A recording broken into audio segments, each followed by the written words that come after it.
A very blessed morning to each and every one of us. So, very obvious, napakakulimlim po ng ating kapaligiran ngayon. Pero, ang importante po, ang atin pong pag-aaral ng salita ng Diyos ay maliwanag pa po sa sikat ng araw.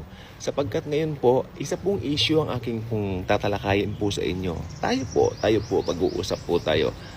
Paano raw po ba yung mga nakikipag-deal sa demonyo? Yung sasabihin nila, "Oh, Satanas, sa'yo na yung kaluluwa ko, makuha ko lang yung gusto ko." Yung mga tipong ganon. Totoo po ba in the first place? Ayan ang tanong. In the first place, totoo nga po ba yung pakikipag-deal sa dyablo? Well, sasagutin ko na po ng tahasan, hindi po yun totoo.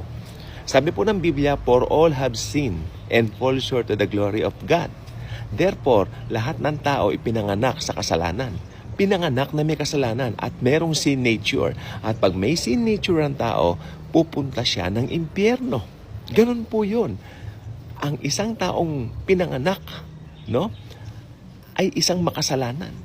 Kaya pag namatayan at hindi nakakilala sa Panginoong Hesus, pupunta yan ng impyerno.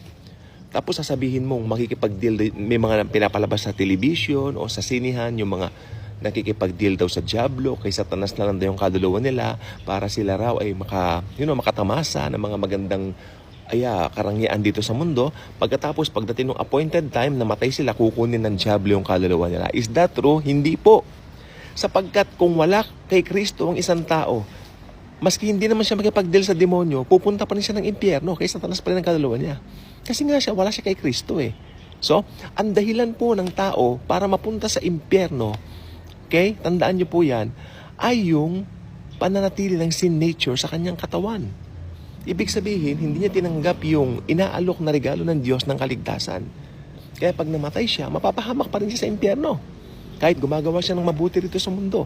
Kahit siya po ay nagbibigay, naglilimos, no? May rehilyon, no? Kaya nga po, mapapahamak pa rin siya sa impyerno. Dahil yung sin nature nandoon. Tapos yung mga sinasabi ninyo, nakikipag-deal sa demonyo, ganun-ganon, talagang sa demonyo yung kaluluwa. Actually, mas hindi sila makipag-deal sa dyablo, impyerno pa rin ang punta nila. Sapagkat yung sinful nature nila nananatili pa rin. Yung po yung tinatawag na Adamic nature. So wala po yan sa pagkikipag-deal sa demonyo, sa ganun-ganon para pumunta ng impyerno. Ang pagpunta ng impyerno ay ang pag-reject kay Kristo. Ganun lang po simple yun. At ang pananatili ng sinful nature, kapag hindi nakakilala sa Panginoong Hesus, pupunta pa rin ng impyerno. Okay, paano naman daw yung Kristiyano nakikipag-deal sa demonyo? Wala pong totoong Kristiyano ang makikipag-deal sa demonyo. Sapagkat hindi po totoo ang pakikipag-deal sa demonyo. Kasi pag nakikristo ka na, no?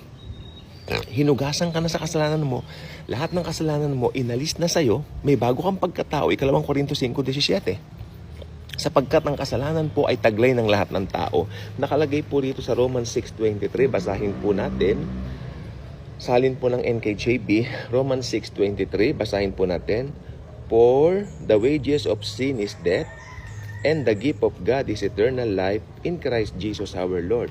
For the wages of sin is death. Ibig sabihin, pag pinanganak ang tao, kapapanganak pa lang ng tao, naka-indwell na po sa kanya yung sinful nature. Therefore, pag inabutan siya ng death at wala siyang pagkipag-isa sa Diyos sa pamamagitan ni Yeso Kristo, pupunta pa rin siya ng impyerno. Pupunta siya ng impyernong talaga because nananatili ang naka-indwell na sinful nature, yung Adamic nature sa kanya.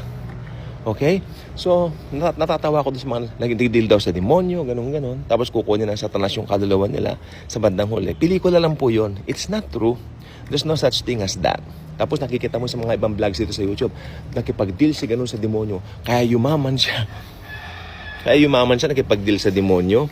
Well, ang tingin ko po doon, kaya po siya ng ganon, actually, ang Panginoon din po ang nagpayaman sa lahat ng tao. Kaya lang po, may mga purpose lang po siya sa bawat isa po sa atin. Pero ang banggit ko lang po, ito lang po sasabihin ko. Pag nakita mong umaasenso ang isang tao dahil sa likong gawa, huwag mong kaiinggitan sapagkat yan ang sabi ng Bible. Sapagkat yung mga likong gawa nilang yon, darating ang araw, magre-recon din sila doon. Kanila pong pagbabayaran din po yon. No?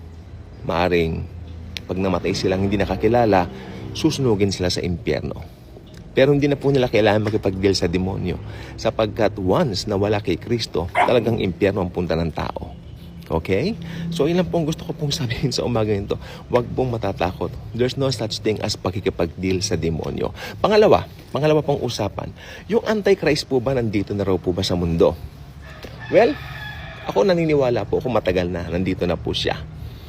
maybe right now, nasa tamang age na po siya, no? At naniniwala ako, pag tuntong niya ng age 30 or something like that, siya po ay magi-step out na po sa way para magpakilala. Pero, bago mangyari yan, ira-rapture muna tayo. Sapagkat tayo yung humahadlang. Tayo yung humahadlang para siya ay makawala o para siya ay makalabas. Tayo po yung restrainer na tinatawag. No? At ang mga taong maiiwan po ay hahanga ng husto rito sa karismatikong taong ito. No? Actually, may preaching ako dati na, kailangan pilitin yung mga tao para magpatak. No? Actually po, ito pala na namulat ako. Ang mga tao po during that time, since manghang-mangha sa Antikristo, karamihan or should I say majority, not all syempre yung mga tribulation saints po during that time, pero not all, hindi po lahat naman gusto. Pero majority ng tao, hahanga po sa kanya. Kaya yung iba pipila pa para magpatatak ng 666 sa sobrang paghanga nila. During that time po, maraming chaos, napano ang daigdig, sasabihin nila, nasaan na ang mga milyong-milyong Kristiyano na wala. Lahat sila naghahanap ng answer at lalabas yung taong yun na Antikristo na ipagsasabi niya na taglay niya lahat ng answer. Lahat ng kasagutan taglay niya. Kaya maraming malilin lang na tao.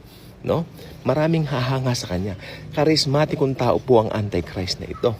Okay? So, yun po ang mangyayari during that time. Dahil ang mga tao po talagang sadlak na po sa dusa, talagang marami na pong pangyayari, talagang sila po ay talagang dumating na po sa puntong parang nawala na po ng pag-asa sa kanilang mga sarili mga leaders, no? Parang tingin nila lahat na lang nangyayari sa mundo, puro chaos, puro pangit na lang ang nangyayari. Kaya pag may dumating na isang tao, kahit sino pang tao yan, no?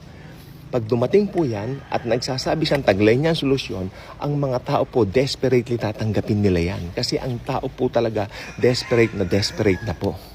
Kaya pag may nagsabing taglay niya ang solusyon, tatanggapin nila yan. Lalo na yung mga taong mahilig sa komportableng pamumuhay, comfort ang kanilang hanap. Kaya majority of the people, maraming pupunta ng impyerno. Sapagkat alam niyo po ba yung tatak ng Antikristo? Pag yan po ay naitatak na, no, sa noo mo o dito man sa kamay mo, selyado ka na ni Satanas. You are bound for hell, my friend, forever and ever. Kaya kung ikaw nanonood ng video ito at inabutan ka ng rapture at naiwang ka, wag ka magpapatatak just in case. Ano? Sapagkat pag nagpatatak ka, Satan owns you already. Wala na po itong point of no return. This is the point of no return. Hindi na pwedeng, nagbagong isip ko. Ipabubura ko yung tatak. So yung nagsabi sa'yo yung pwedeng burahin ang tatak. No. Sapagkat, selyado ka na ni Satanas during that time. Always remember this, the Antichrist is just a puppet of the devil himself. The Antichrist is just the puppet of Satan himself. But sa lahat-lahat po ng ito, si Satanas ang gumagawa, si Satanas ang nagmamaniobra, si Satanas lahat ang nag-o-orchestrate. That's why naniniwala po ako, pagdating po ng panahon na yon, no? Ang mga tao, dahil pinaniniwalaan nila, they found a solution to everything that they've been longing na mangyari sa kanila at nakita po nila yan sa Antikristo. Kala nila, dala ng Antikristo ang solusyon. Marami sa kanila ang maniniwala sa kanya at magpapatatak ng kusa. Ngayon, syempre, ito na po yun. May mga ibang taong makakabasa po ng aklat na ito. The Bible itself. Mababasa po nilang aklat na ito. And upon reading this book, they will realize, sandali lang, parang may mali. No? Parang may mali. That man, that person, is not the Christ. That's the Antichrist. Malalaman po nila yun. At pag nalaman nila yun, iiwasan nila yung Antichrist. Ito po yung mga ipapahabol ng Antichrist para ipapatay, para ipapugot ang mga ulo. Pero ako'y naniniwala, yung mga totoong Kristiyano during that time, yung mga makakakilala kay Jesus during that time, sila ay pipila sa pugutan ng ulo para magpapugot na lang po kaysa magpatatak ng tatak ng halimaw na ang kapalit naman ng impyerno. Yung mga natatakan ng tatak ng halimaw, komportable lang dito for a short time, pero forever and ever, magsasuffer sa impyerno, forever and ever sa Gehenna. Okay? So yan po ang vlog natin ngayon. Nakadalawa tayo sa iisa, natumbok natin. Ano po? No? So salamat po and God bless. Ay, hindi pa pala may umiitan ba? Okay, so, yun. Kung hindi ka ba ka-good vibes, maging ka-good vibes ka na by clicking the subscribe button dyan sa baba and share mo ang video ito. Sapagkat upon sharing this, you're not just sharing this video, but you're sharing Jesus, His love, His grace for all people. Thank you. God bless.